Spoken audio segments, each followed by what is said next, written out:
Victor Hale stopped talking the second I walked into the conference room. 30 people turned toward me at once. The quarterly operations meeting was projected across the wall behind him, but nobody was looking at the screen anymore. They were looking at me standing in the doorway with my laptop bag still over my shoulder.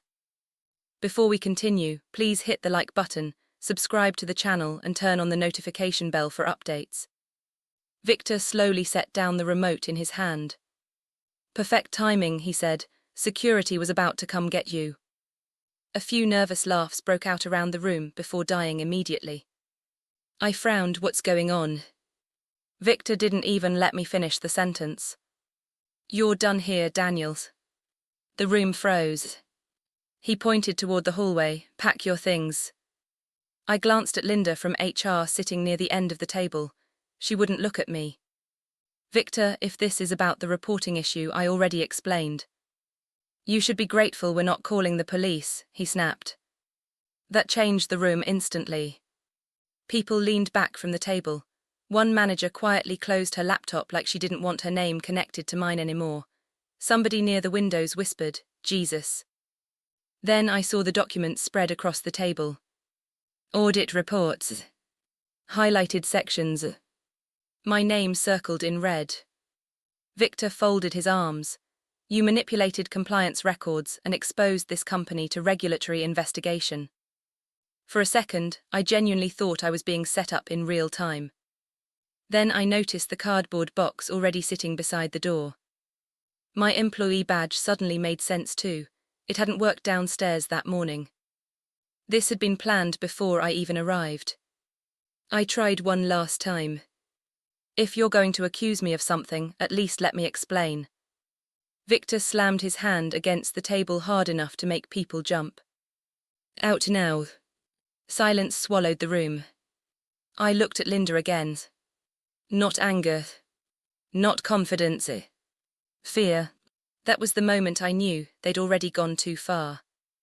So I nodded once, calmly walked to my desk, and started packing my things while everyone pretended not to watch. 9 years at that company. 9 years training analysts, fixing problems nobody else wanted, staying late during audits, covering for executives who couldn't even read half the reports they signed. And now people wouldn't even meet my eyes. I opened my bottom desk drawer slowly. Inside was a sealed manila envelope. I stared at it for 1 second, then deliberately left it behind and locked the drawer. When I walked back through the office carrying the cardboard box, Victor raised his voice so everyone could hear him. This, he announced, is what happens when people think they're smarter than the company.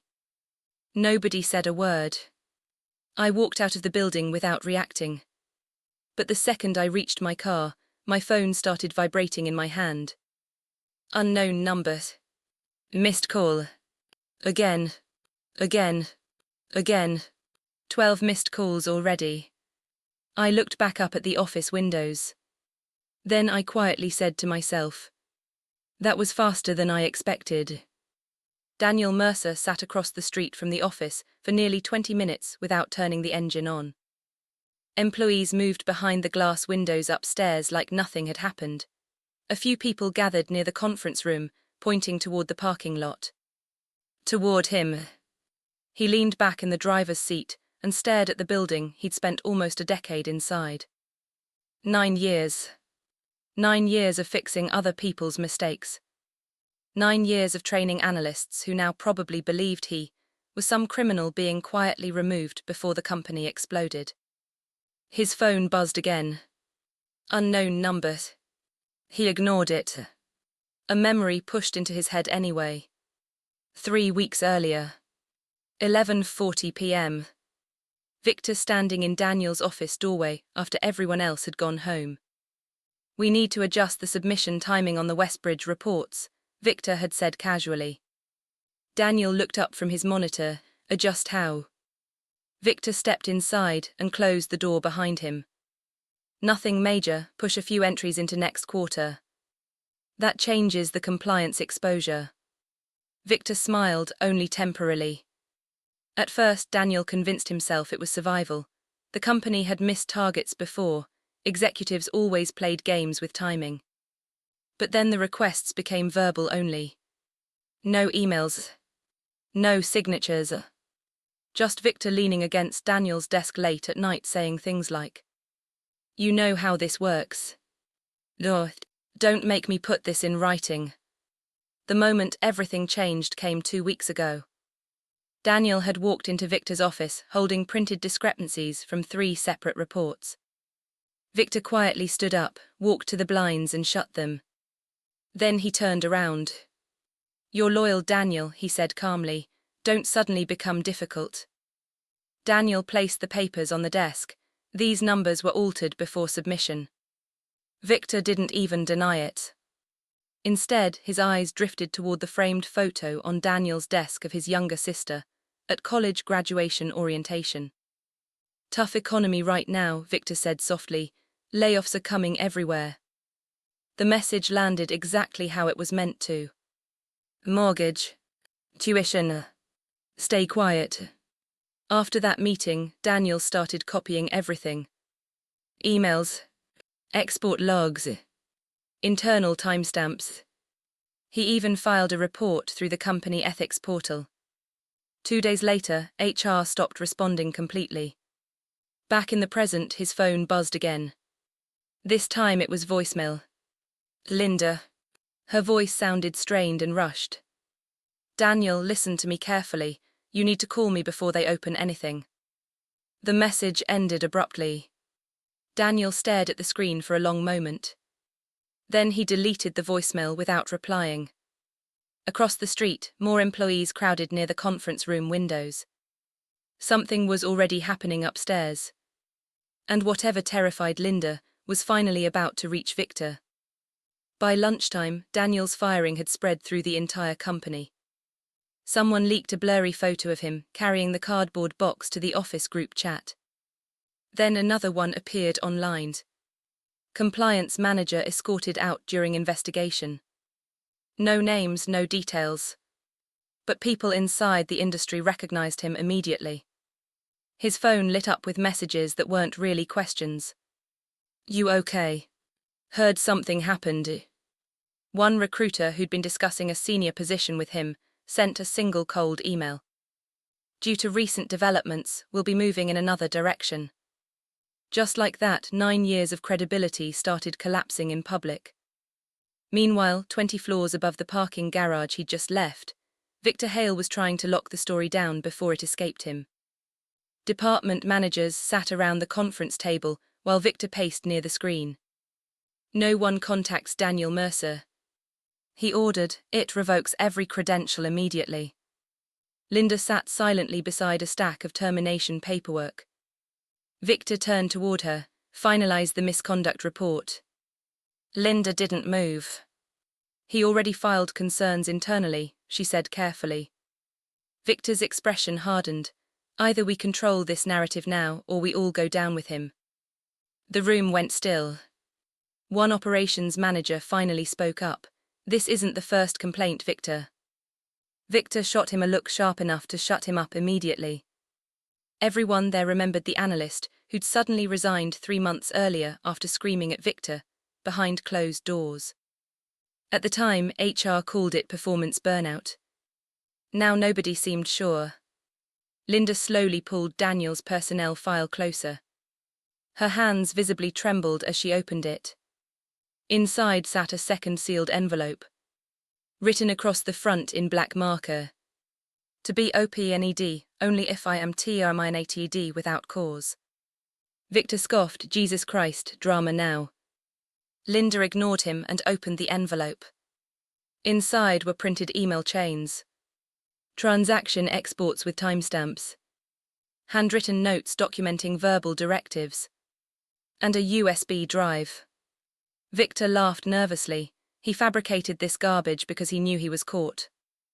Linda plugged the drive into her laptop. A recording immediately began playing through the conference room speakers. Victor's voice. "Clear. Calm. Instruct the team to adjust the compliance dates before submission. I don't care how it's done." Nobody moved. Victor lunged toward the laptop. "Turn that off." Linda jerked the computer away from him. Then, for the first time all morning, she looked directly at him and said, "Don't touch that." Victor Hale started calling Daniel non-stop the moment the recording finished playing. By the third hour, he'd called 27 times. Daniel ignored every one.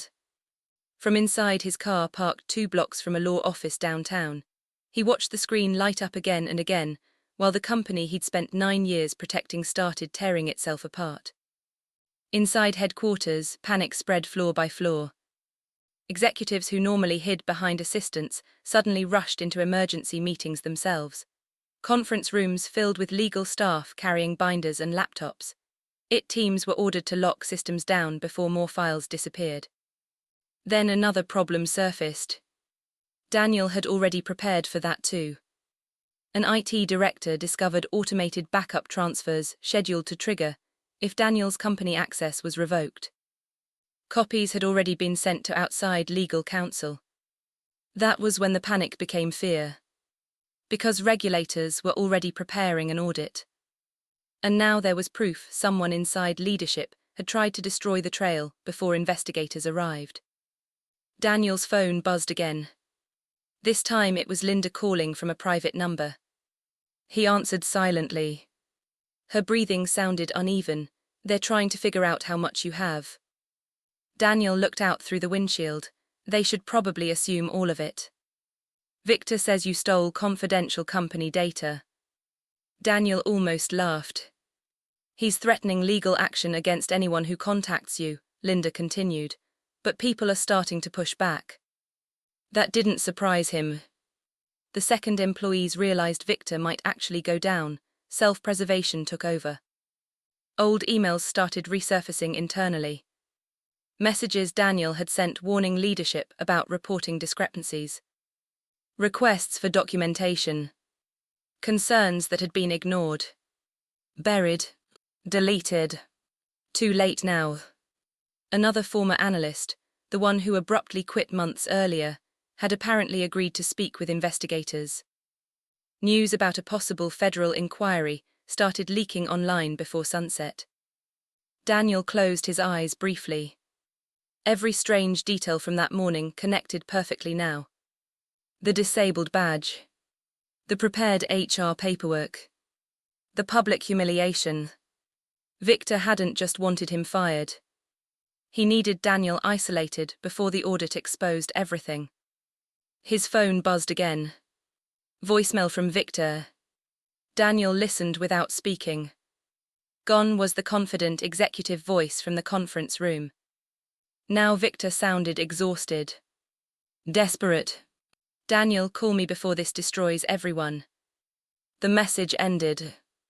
A second later, someone knocked lightly against Daniel's driver-side window. His attorney opened the door slightly and looked at him. "They just suspended Victor." Daniel spent the next 6 hours inside a law office conference room, turning over everything he had collected. Not guesses. Not suspicions. Proof. Victor Hale had been manipulating operational reports for nearly a year. Every quarter, losses were quietly hidden by shifting compliance dates, delaying disclosures, and altering internal submission records long enough to protect executive bonuses and investor projections. Victor never sent direct written orders unless absolutely necessary. That was why he relied so heavily on people like Daniel. Reliable employees. Quiet employees. People who solved problems instead of creating them. But Victor made one mistake. He assumed Daniel would protect the company the same way Victor protected himself. Instead, Daniel documented everything the moment he realized reports were being changed before reaching regulators. Recorded calls. Export histories. Metadata. Meeting notes written immediately after verbal directives. And when Daniel filed internal ethics complaints that suddenly disappeared, he understood exactly what was happening. They were preparing to bury him before the audit arrived. That was why he left the envelope behind. He knew HR would open his personnel file the second they finalized his termination. He also knew Victor would never expect Daniel to leave evidence in the exact place designed to erase him. The envelope forced witnesses into the room together, before Victor could isolate the situation or destroy the records privately. And once the audio played aloud, nobody could pretend they hadn't heard it. Over the following days, the company spiraled publicly. Federal investigators seized records from headquarters.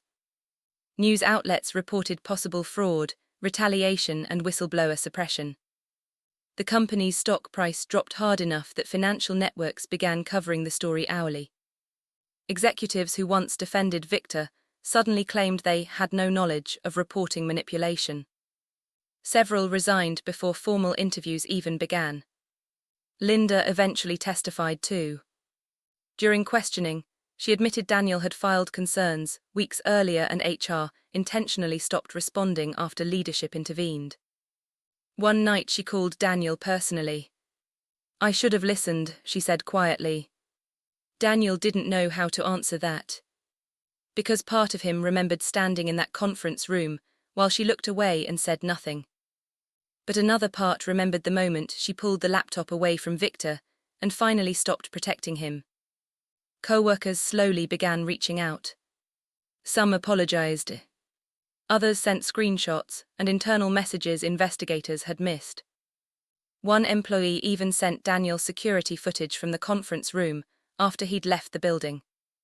Victor packing, shouting, then freezing completely the moment his own recorded voice filled the room. Daniel watched the clip once, then deleted it. He didn't need revenge anymore.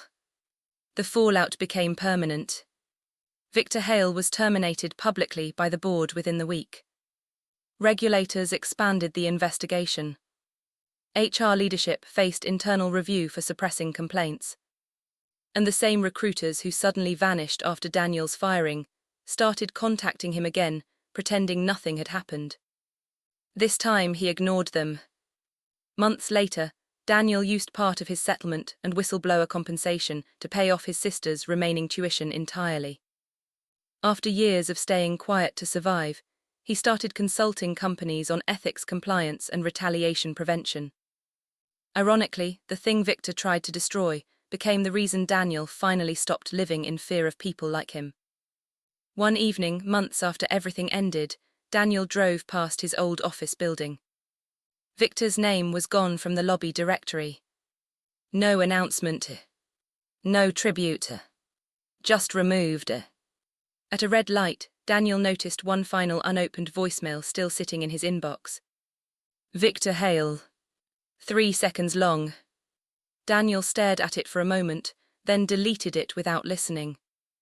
Because the day they threw him out was the same day everything they built started collapsing.